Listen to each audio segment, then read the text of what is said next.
വനിതാ ശിശുവകുപ്പിന്റെ portion മാസാചരണത്തോടനുബന്ധിച്ച് Alathur additional project പോഷകാഹാര പ്രദർശനവും പോഷൻ മാ ഉദ്ഘാടനവും നടത്തി.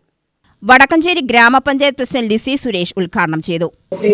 ഗർഭിണിയായിരിക്കുമ്പോൾ മുതൽ വയസ്സായാവുന്ന ആളുകളുടെ സ്ത്രീകളുടെ കുട്ടികളുടെയും കാര്യത്തിൽ നമ്മുടെ ഈ പദ്ധതി പ്രകാരം എങ്ങനെയെല്ലാം നമുക്ക് കാര്യങ്ങൾ കൊണ്ടുപോകാം എന്നുള്ള കാരണം വിവിധ പദ്ധതികൾ സർക്കാർ ഓരോ വർഷവും വിപുലമായിട്ടുള്ള കാരണം കുട്ടികളുടെയും ഗർഭിണികളുടെയും അതേപോലെ കൗമാരക്കാരായ കുട്ടികളുടെയും എല്ലാം ആരോഗ്യകരമായിട്ടുള്ള കാര്യങ്ങൾക്ക് വേണ്ടി അംഗനവാടികൾ വഴി ICDS പ്രൊജക്ട് വഴി എന്തെല്ലാം നടപ്പിലാക്കുന്നു എന്ന് നമ്മൾ ഓരോ വർഷവും പുതിയ പുതിയ കാര്യങ്ങൾ വരുന്നുണ്ട്. അവരുടെ ഓരോ ജീവിതശൈലിയിൽ ഉണ്ടാകുന്ന മാറ്റങ്ങൾക്ക് അനുസരിച്ച് കൊണ്ട് തന്നെ ഓരോ വർഷവും വിവിധമായിട്ടുള്ള വ്യത്യസ്തമായിട്ടുള്ള പദ്ധതികൾ കൊണ്ടുവരുന്നു. പക്ഷെ അത് ഓരോ വർഷം കഴിയുമ്പോൾ നമുക്കത് അടിയിലടിയിൽപ്പെട്ടു. പക്ഷെ തീർച്ചയായും ഇത് ഉൾക്കൊണ്ടുകൊണ്ടുണ്ട് ഇന്നത്തെ ജീവിതശൈലിയിൽ ഉണ്ടാകുന്ന മാറ്റങ്ങൾ. അപ്പൊ നമുക്കറിയാം ഏറ്റവും കൂടുതൽ നമ്മുടെ കൗമാരക്കാരായ കുട്ടികളുടെ കാരണം വണ്ണം വരെയൊക്കെ ഉണ്ടാകട്ടെ. പക്ഷെ HP നോക്കിയാൽ നമുക്കറിയാം ഏറ്റവും എന്താ പറയാ HP കുറഞ്ഞ കുട്ടികളായിരിക്കും ആരോഗ്യമില്ലാത്തതാണ് ഇന്നത്തെ ഫാസ്റ്റ് ഫുഡും അതേപോലെ തന്നെ അവരുടെ ഭക്ഷണ രീതിയിൽ ഉണ്ടാകുന്ന വ്യത്യാസവും എല്ലാം.